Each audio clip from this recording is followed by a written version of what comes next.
Hello guys, welcome back to my channel. In this video we're gonna share a bit the way of designing a lesson using 21st essentially learning design.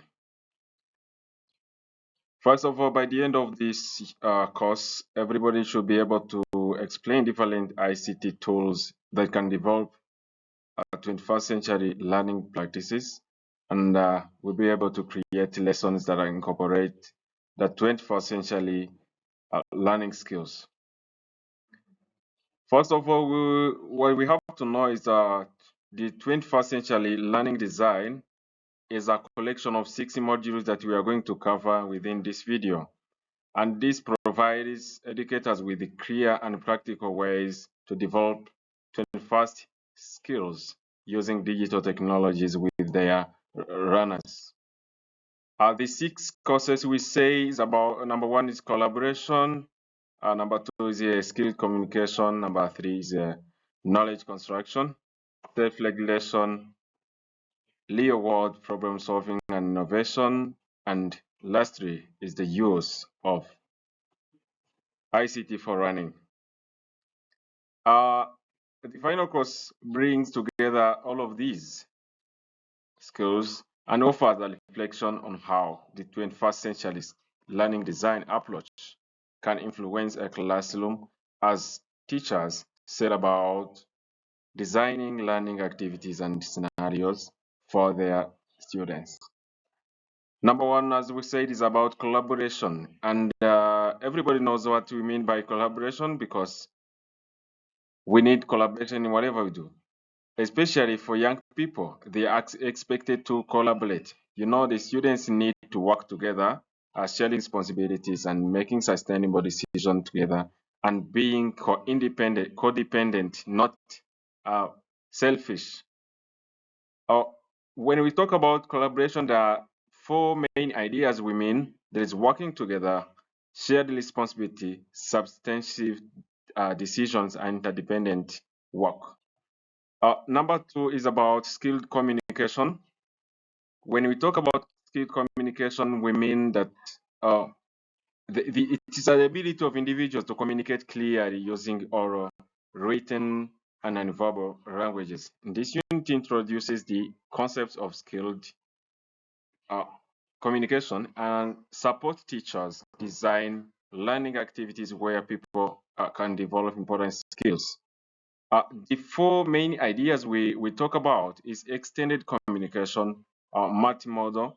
When we talk about multimodal, it's a communication that can be used in one way or another. It should also require supporting evidence and communication for the particular audience. The audience we have, the type of communication we use depends on the audience we have. If I'm talking to young people, the communication I use will differ from the one I will use when I'm talking to old people. If I'm teaching in the kindergarten, nursery schools, it's not the same to when I'm teaching in a university. It will be different.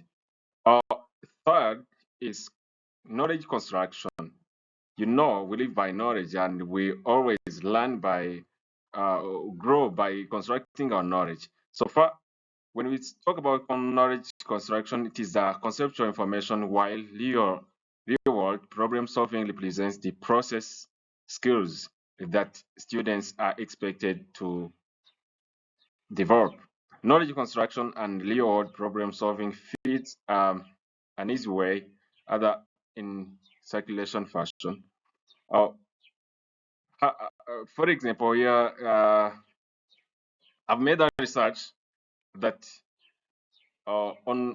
we have about 2.5 million in 1 second. In every minute, we have 2.5 million pieces of content on Facebook. We have 300,000 tweets that are posted on X. We also have 220,000 new photos that are posted on Instagram. Email users also send over 200 million messages within 1 minute. For here, what I talk about is about knowledge construction. So we need to ask ourselves, is knowledge something static or just dynamic? Everybody has the answer. The knowledge is always being constructed, is constantly evolving. So we also need to be able to efficiently make the use of this vast volume of information in order to construct our knowledge. The four main ideas that we deal with when we talk of knowledge construction, it is knowledge construction as it is. There's main requirement is knowledge construction.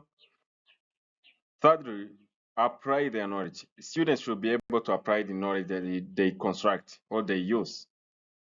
Lastly, interdisciplinary learning activities, which means that the knowledge constructed or the knowledge made should be used in other disciplinary, in other subjects. Number 4, we have self-regulation. Self-regulation is a problem that many people are lacking nowadays. When we talk about self-regulation, this occurs when students consciously organize, monitor, evaluate, and ultimately take control of their own learning. Educators can design learning activities that assist learners in building and developing their self-regulation skills. Or when we talk of self-regulation, you know, in this era that we are in, it's not easy to be able just to take a decision of doing something important for you. Sometimes we waste our time to things that we didn't even plan. If you're able to plan for yourself, you have self-regulation. And this is the culture we should teach to our runners. The big ideas to think about within self-regulation, there is a long-term activity, the activity that persists, the activity that takes time, that lasts for long. Planning our own work, Make sure that your learners will be able to plan for their work, plan for the time they are going to revise the notes, the time they are going to do their homeworks, and so on. Lastly, opportunity to revise work based on feedback. Number 5 is real-world problem solving and innovation. As we said, these are skills which are integral to living in this century that we're in. Educators can provide young people with opportunities to engage in real-world problem solving and to apply their solutions or ideas in practice.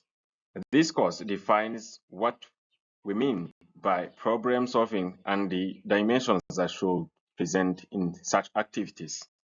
The big ideas we deal with is problem solving, real-world problems, and innovation. Lastly, but not least, is the use of IC for learning. For this, ICT is something that we repeat always. It is a commonplace in all aspects of life in this century. In this century, everything is basing on ICT, including education. So the use of ICT in education all too often supports the consumption of information and ideas. So 21st century ICT for learning highlights the need to use ICT to transform learning experience and